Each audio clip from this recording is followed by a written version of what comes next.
امیر المؤمنین علیه السلام فرمایش کوي چې ای انسان دغه مال تو ته فایده نه درکوي، دغه مال که هر څومره ته وګټې تو ته فایده نه درکوي، دغه اولاد تو ته فایده نه درکوي. یوم یفر المرء من اخیه، آیات فرمایش کوي یوم هغه ورځ چې یفر المرء من اخیه، انسان به خپل ورور نه تختی،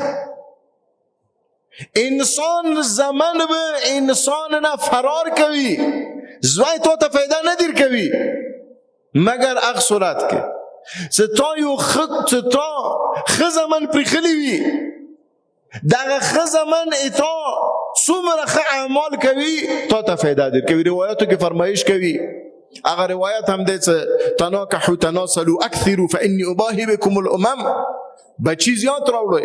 یو روایت دی فرمایش دی کوي چې انسان اولاد لور وي که زوی وي، کوم عمل وکي که ښه عمل وکي انسان ته هغه نه فایده ملویږي. تا بچی چې لمونځ کوي لمانځه ته پڅېږي دې فایده تا ته ملویږي چې ته مړ شې.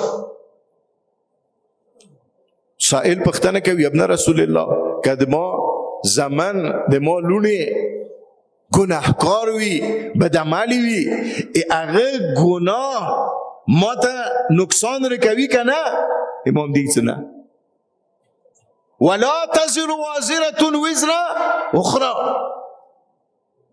یو سړی د بل سړي ګناهانې په خپل گردن باندې نه خلي. دا د الله رحم دی.